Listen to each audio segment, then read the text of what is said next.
உங்கள் தந்தி தொலைக்காட்சியில் பிரம்மாண்டமான காட்சி அமைப்புகளுடன் சாணக்கிய தந்திரம் தினமும் இரவு 8 மணிக்கு. காஞ்சிபுரம் பச்சையப்பன் ஆண்கள் கல்லூரியில் திமுக பவள விழா பொதுக்கூட்டமானது நடைபெற்று வருகிறது. இந்நிலையில் பொதுக்கூட்ட மேடைக்கு முதலமைச்சர் ஸ்டாலின் வருகை தந்திருக்கிறார். இது தொடர்பான மேலதிக தகவலை செய்தியாளர் ரமேஷ் வழங்க கேட்போம். ரமேஷ் வணக்கம், நீங்க விவரங்களை பதிவு பண்ணலாம். ரமேஷ் வணக்கம். திமுக பவள விழா பொதுக்கூட்டம் காஞ்சிபுரத்தில் நடைபெற்று வருகிறது.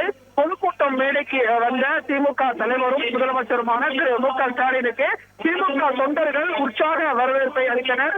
வரவேற்பை ஏற்றுக்கொண்ட முதலமைச்சர் திரு மு க ஸ்டாலின் இப்போது மேடையில் அமர்ந்திருக்கிறார். இந்த பொதுக்கூட்டத்தை பொறுத்தவரைக்கும் அரசியல் ரீதியாக முக்கியத்துவம் வாய்ந்த ஒரு பொதுக்கூட்டமாக பார்க்கப்படுகிறது. ஏனென்றால் திமுக கூட்டணி கட்சி தலைவர்கள் அனைவரும் பங்கேற்றிருக்கக்கூடிய ஒரு பொதுக்கூட்டமாக இந்த பொதுக்கூட்டம் நடைபெற்று வருகிறது.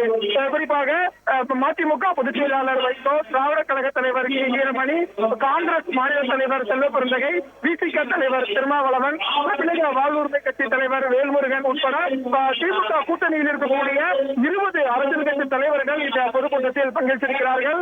இந்த பொதுக்கூட்டத்தில் மக்கள் நீதி மய்யம் கட்சியின் தலைவர் கமலஹாசன் பங்கேற்கவில்லை. அவர் வெளிநாட்டில் இருப்பதால் அவருடைய கட்சி சார்பில் மக்கள் நீதி மய்யம் துணைத் தலைவர் மௌரியா இந்த கூட்டத்தில் பங்கேற்றிருக்கிறார். இப்படியாக திமுகவின் அனைத்து கூட்டணி கட்சி தலைவர்களும் பங்கேற்கக்கூடிய ஒரு கூட்டமாக இந்த கூட்டம் நடைபெற்று வருகிறது. இந்த பொதுக்கூட்டத்தை பொறுத்தவரைக்கும் இன்னும் 1.5 வருடத்தில் சட்டமன்ற தேர்தல் நடைபெற என்பதால் இந்த பொதுக்கூட்ட மேடை என்பது ஒரு அரசியல் ரீதியான முக்கியத்துவம் வாய்ந்த மேடையாகவே பார்க்கப்படுகிறது. காரணம் என்னவென்றால் திமுக கூட்டணியில் சலசலப்பு இருந்தது, திமுக கூட்டணியில் கருத்து வேறுபாடு இருக்கிறது என்றெல்லாம் பல்வேறு விமர்சனங்கள் எழுந்த நிலையில திமுக கூட்டணி ஒரு கொள்கை கூட்டணி ஒற்றுமையாக இருக்கிறோம் என்று முதலமைச்சர் மு க ஸ்டாலின் அறிக்கை வாயிலாக தெரிவித்திருந்தார்.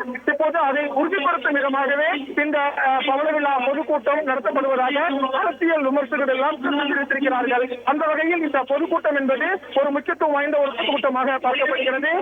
ஆயிரக்கணக்கான திமுக தொண்டர்கள் இந்த பொதுக்கூட்டம் வளாகத்தில் கூடியிருக்கிறார்கள். முதலமைச்சர் திரு மு க ஸ்டாலின் 7:30 மணி அளவில் பொதுக்கூட்டத்தில் உரையாற்ற இருக்கிறார்.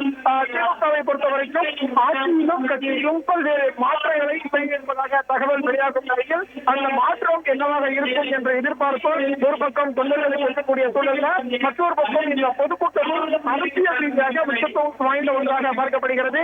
முன்னாள் அமைச்சர் செந்தில் பாலாஜி ஜாமீனில் விடுதலையாகி வந்திருக்கக்கூடிய சூழலில் அவர் பங்கேற்கக்கூடிய ஒரு முதல் கட்சி நிகழ்ச்சியாகவும் இந்த கட்சி நிகழ்ச்சி பார்க்கப்படுகிறது. அமைச்சர்கள் ஸ்டாலின், துரைமுருகன் உட்பட திமுகவின் அமைச்சர்கள், முக்கிய நிர்வாகிகள் இந்த பொதுக்கூட்டத்தில் பங்கேற்றிருக்கிறார்கள். விரிவான விவரங்கள் நன்றி ரமேஷ்.